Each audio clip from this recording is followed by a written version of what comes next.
Hi, it's Miss Gella again, and we are continuing reading Spider Bots Rising, the book brought to you by Dreamscape. This is chapter 6, A Fine Thread. Chuck, Abby, and the Dream Seeker stood amid the soot and rubble of the empty Spiderbot dwell. Broken dreams were scattered all around them. The smell of burnt sugar hung in the air. An orange hatch lay on its side, cracked open and hollow. Shattered and dented screens littered the ground. The battle was over. They were in. The Dream Seeker felt amazing. They had faced their first real challenge and won. All three of them had fought their way into the nest. All three had taken it down.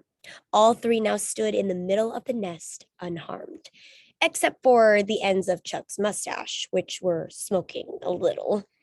Well, sure did that, Chuck said, looking around. Abby scuttled off, picking slowly through the ruins. That's right, the Dream Seeker said, smiling. We all did it together. What are you getting at? Chuck asked, turning towards her. You got that sound like you're real pleased with yourself. What is it?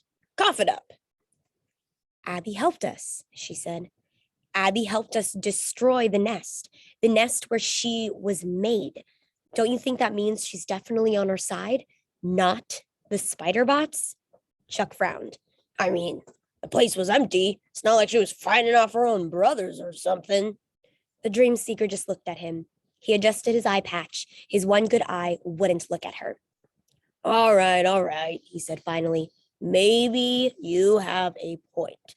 Maybe she might be different from the rest of those bots. Maybe. But don't expect us to be painting each other's nails and swapping bedtime stories anytime soon. Just then, 3 short beeps sounded from the far end of the wrecked dwell. Abby's voice called to them. Dream Seeker, Fluffy Bunny Man, I think I found something of interest. You hear that? Chuck scoffed. The disrespect! But the Dream Seeker was already walking away from him. Come on, Bunny Man. They found Abby behind a large cloud in the shape of a hot air balloon. She was crouched beside a drained reverie pool. It was really more of a puddle now. She had one slender leg extended into the basin, trying to fish something out. Look, she said, lifting something from the puddle. Look. It was a thread of some kind. It was green and seemed to glitter in the light. But as the Dream Seeker looked closer, she saw that the thread was the source of the green light. The thread itself was made up of thousands of tiny glowing letters and numbers. As she watched, they flicked up and down the length of the thread. The Dream Seeker couldn't make sense of it, but she didn't want to look away. It was beautiful. It was hypnotic. What is it? She asked.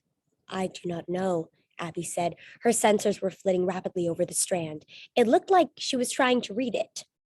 I have never seen this material before, but it is full of information, data. What does that mean? Full of information, Chuck asked. He was also staring at the glowing thread, his voice hushed. I cannot be exactly sure. This thread is a stream of patterns. The numbers and letters make patterns, but it is like one small piece of a large puzzle. I cannot see the whole picture. So there's more of it? The Dream Seeker asked. Do you think there could be more of it right here? She spun around quickly, searching the area with her eyes, looking for a sparkle of green light. No, Abby responded.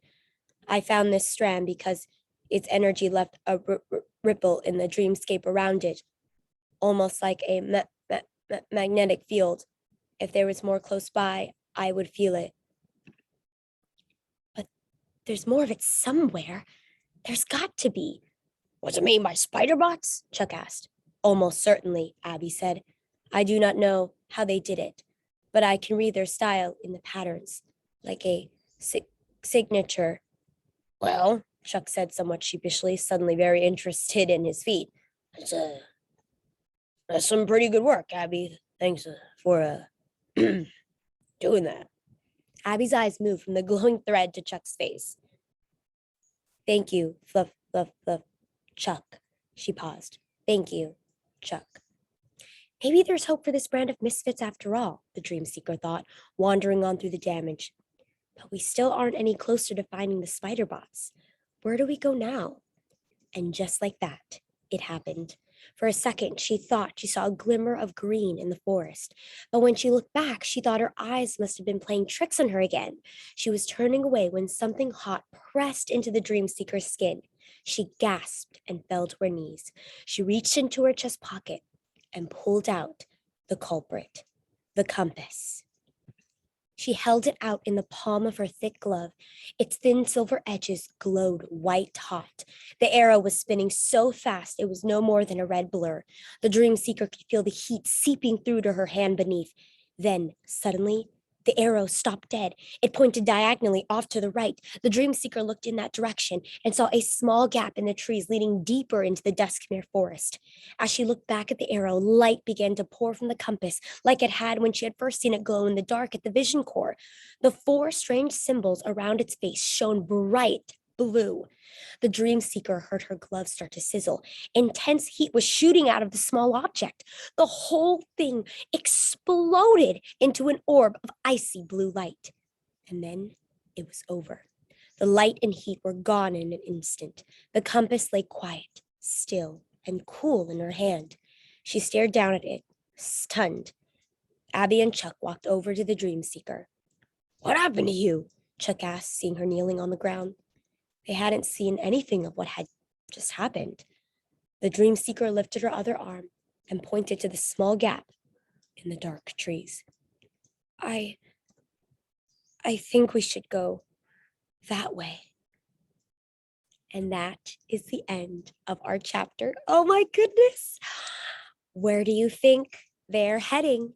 And we are still starting to barely understand what it is this compass does. I wonder if this compass is a character of itself. It definitely seems to have a mind of its own. I'd love to know your thoughts about that. And I'd love to hear what you predict is going to happen next. Where do you think they're heading? And let's think about the characters. Chuck and Abby didn't really get off to a great start. However, seeing Chuck's reaction to Abby and the way he kind of sheepishly thanked her, what are your thoughts on that so far? Do you think that this could develop into a friendship, or do you think Chuck will always feel kind of standoffish towards Abby? Happy reading. Thank you for joining, and I will see you all next time.